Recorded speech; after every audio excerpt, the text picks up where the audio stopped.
Bonjour et bienvenue dans cette nouvelle vidéo. Dans cette vidéo, je vais tout simplement vous parler des sessions de trading. Alors oui, c'est vrai, le marché du Forex, il est ouvert 24 heures sur 24, mais ça ne veut pas dire tout de même qu'il est actif toute la journée. D'accord? Donc vous pouvez faire des gains quand le marché monte et vous pouvez aussi faire quand le marché baisse. Mais il sera difficile de faire des gains si le marché ne bouge pas d'un poil. D'accord? Et croyez-moi, il y aura des moments dans la journée où le marché sera aussi immobile qu'une statue de pierre. Cette petite leçon va vous aider à déterminer quels sont les meilleurs horaires de la journée pour trader sur le marché du Forex. Donc, parlons des horaires du marché. Avant de voir quels sont les meilleurs horaires pour trader, regardons à quoi ressemble une journée de 24 heures dans l'univers du Forex. Le marché du Forex peut être divisé en 4 grandes sections. Vous avez la session de Sydney, la session de Tokyo, la session de Londres, la préférée des nombreux traders, et la session de New York. Donc la session de Sydney, en été, avec un horaire GMT 0. Donc la session de Sydney ouvre à 22 heures et se ferme à 7 heures au matin. La session de Tokyo ouvre à 23 heures et se ferme à 8 heures. La session de Londres s'ouvre à 7 heures et se ferme à 16 heures.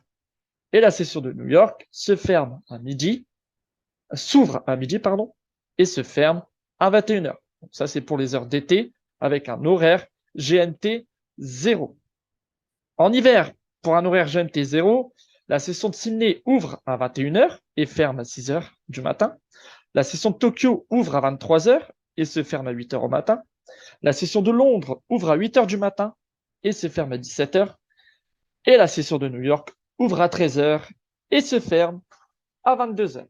Donc vous remarquerez qu'il y a entre chaque session une période de temps où les sessions se chevauchent. Par exemple, entre 7 heures et 8 heures, GMT 0, les sessions de Tokyo et de Londres se chevauchent. Donc vous voyez ici, ça se chevauche.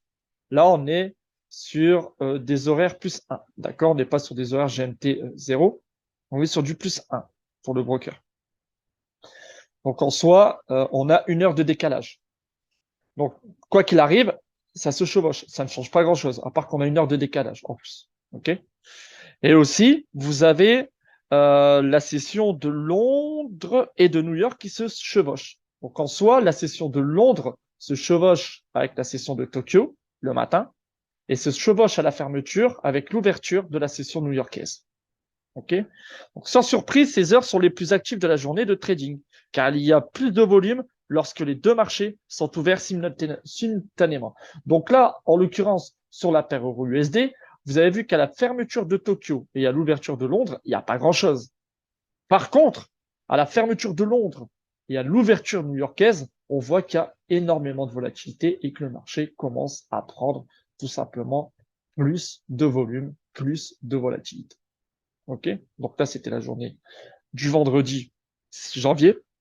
Maintenant, on peut basculer sur la journée précédente, donc du 5 janvier. Vous voyez qu'ici, à chaque fois qu'il y a l'ouverture entre Londres et New York, on a une réaction quand même assez volatile. D'accord? Toujours la même chose. Ici, on a une session assez volatile lors de la fermeture de Tokyo et l'ouverture de Londres. Et aussi, à la fermeture de Londres et à la session de New York, ou l'ouverture de New York, on a beaucoup de volatilité.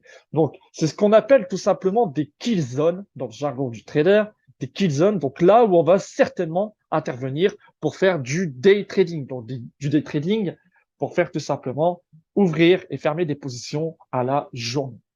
Donc, vous voyez aussi dans ces horaires qu'il y a énormément de volatilité. Et vous pouvez remarquer sur la paire de devises tradées, exemple l'euro USD, que durant la session de Tokyo, il peut y avoir moins de volatilité. Vous voyez ici, session de Tokyo, orange, ouverture de Londres, fermeture de Tokyo, boum, forte volatilité, le marché chute à la baisse. Et ici, on a une réaction haussière à la fermeture de Londres et l'ouverture de New York. OK? Donc voilà pour les sessions de trading. Je vous ai aussi montré les zones où, enfin les sessions, les key zones où on peut essentiellement trader pour faire du day trading. Et on se retrouve très très vite pour une nouvelle vidéo. Ciao l'équipe.